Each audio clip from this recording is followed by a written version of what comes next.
आपको श्री गोपाल नारायण का नमस्कार। डिवाइन मेरे हिंदी चैनल में आपका स्वागत है। आप ये आजकल लॉकडाउन चल रहा है और जो केंद्रीय मानव संसाधन मंत्रालय है उनकी ओर से ऑनलाइन पढ़ाई का जो सिस्टम लागू किया गया है। आप देख रहे हैं इस स्क्रीन पर कि छात्रों की अटेंडेंस बाकायदा लगाई जा रही है और इसी तरह से जो टीचर्स होमवर्क करा रहे हैं वो भी आप इस तरह से पूरा डेटा उसमें भरा जा रहा है और साथ साथ जो टीचर्स डायरी है वो भी पूरी तरह से एक्टिव है और वो नियमित रूप से प्रतिदिन बाकायदा छात्रों को हाजिरी लगानी होती है अपनी टीचर के सामने और टीचर उनको ऑनलाइन पढ़ाई कर रहे हैं।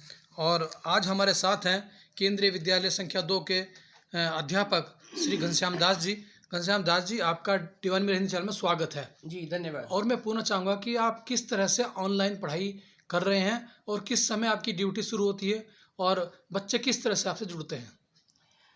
सबसे पहले तो आपको धन्यवाद श्री गोपाल जी कि आप बच्चों की शिक्षा के प्रति जागरूक होकर के इस विषय को कवरेज दे रहे हैं। कोविड-19 के प्रकोप के चलते हुए वास्तव में ये एक बड़ा क्रूशियल समय है। साथ ही साथ शिक्षा भी एक सतत प्रक्रिया है और इसको हम रोक नहीं सकते हैं।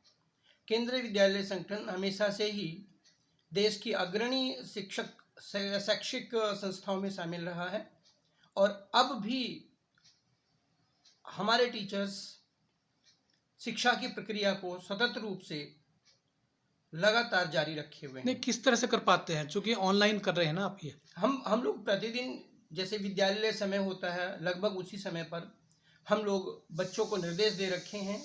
उनके क्लासेस के ग्रुप्स बनाए गए हैं।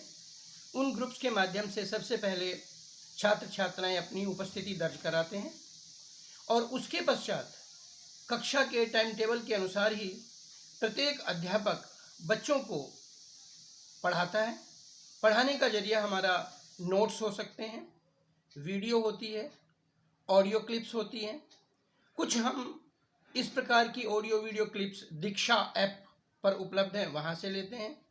कुछ स्वयं प्रभा से लेते हैं, कुछ प्रभा से लेते हैं, सीबीएसई की वेबसाइट से लेते हैं, यूट्यूब से लेते हैं और इसके अतिरिक्त बहुत सारे ऑडियो और वीडियो क्लिप्स हम लोग अपने ही स्तर पर तैयार करके बच्चों को लगातार भेजते हैं। होमवर्क भी दे रहे हैं बच्चों को? जी, हम प्रतिदिन लगभग प्रत्येक विषय में कक्षा के समय सारणी के अनुसार उनको होमवर्क दिया जाता है। उदाहरण के लिए यदि उनको किसी पाठ से संबंधित जानकारी दी गई है, उनको पढ़ाया गया है, तो फिर हम उसी रोज या उससे अगले दिन उससे संबंधित गृह कार्य बच्चों को प्रदान करते हैं। अच्छा, परेशानी किस तरह की आ रही है ऑनलाइन में? कहीं कहीं तो नेट नहीं मिलता हो, कहीं कोई प्रॉब्लम आती होगी कि, तो उसके बारे में आप बताइए थोड़ा सा। जी, वास्तव में ये कुछ समस्याएं हैं क्योंकि कभी कभी नेटवर्क काम नहीं करता है, कभी कभी सिग्नल्स पूरे बच्चे को नहीं मिल पाते हैं और इससे भी बड़ी परेशानी ये होती है कि हर समय मोबाइल बच्चे के पास नहीं रह सकता है क्योंकि हम लोग भी और सभी लोग कहते हैं कि बच्चे को हर समय मोबाइल में व्यस्त नहीं रहना चाहिए, पेरेंट्स के पास रहता है। तो साथ ही साथ हमने ये सलाह भी दी है पेरेंट्स को कि बच्चे को स्वतंत्र ना छोड़ करके वो क्या कर रहा है इसके लिए वो उसके पास बैठें, थोड़ा समय दें उसको और वो मोबाइल में क्या कार्य कर रहा है इसके ऊपर एक अच्छा, नज़र रखें। ऑनलाइन एजुकेशन और जो जो जो फिजिकल एजुकेशन, जो मौके पर जाकर के विद्यालय में बाकायदा एजुकेशन प्राप्त करते हैं, कितना अंतर आप महसूस कर रहे हैं? हाँ, इसमें एक अंतर है। अगर हम कहें डिजिटल मंच तो हमने एक प्लेटफॉर्म तो बना लिया है, ये सही है।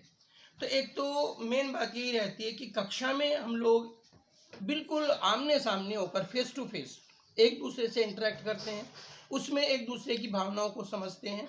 बच्चा प्रश्न पूछता है, टीचर जवाब देता है, टीचर की बॉडी लैंग्वेज, बच्चे की बॉडी लैंग्वेज, उसके मनोभाव, उनको बड़ी आसानी के साथ फेस टू फेस एजुकेशन में समझा जा सकता है, जबकि डिजिटल या ऑनलाइन एजुकेशन में इस प्रकार का नहीं हो पाता है। अच्छा, किस समय क्या टाइम टेबल है आपका ऑनलाइन पढ़ाई के लिए? उसमें वही कि टाइम टेबल हम लोगों का क्लास का पहले से ही तैयार हो चुका है। जिस टीचर का जो पीरियड होता है उसके अकॉर्डिंगली ही वह बच्चों के संपर्क में आता है, उसको कार्य देता है या लेसन पढ़ाता है। तो निश्चित रूप से जो लॉकडाउन है उसका ज़्यादा असर, प्रतिकूल प्रभाव बच्चों पर नहीं होगा, चूँकि आप ऑनलाइन पढ़ाई कर रहे हैं तो बच्चे सजग हैं और साथ साथ अपना होमवर्क भी कर रहे हैं। तो ये उम्मीद की जा सकती है कि लॉकडाउन के प्रभाव को इस तरीके से, इस एजुकेशन के माध्यम से कम किया जा सकता है। जी बिल्कुल, केंद्रीय विद्यालय संगठन को इस बात के लिए मैं धन्यवाद भी देना चाहूँगा, और केंद्रीय विद्यालय संगठन जैसी संस्थाएं स्तुत्य हैं, प्रशंसा के काबिल है कि उन्होंने इनिशिएटिव लिया है, और इसका नुकसान थोड़ा बहुत ही बच्चों पर होगा, और उसकी पूर्ति हम लोग जैसे ही ये लॉकडाउन ख़त्म होता है, विद्यालय खुलते हैं, हम लोग फिर इसकी क्षतिपूर्ति बच्चे की समस्याओं को देख करके क्लास में करेंगे। आपका बहुत बहुत धन्यवाद डिवाइन मीडिया हिंदी चैनल में बात करने के लिए। फिर हम अन्य विषयों पर बात करते हैं। जय हिंद, जय भारत।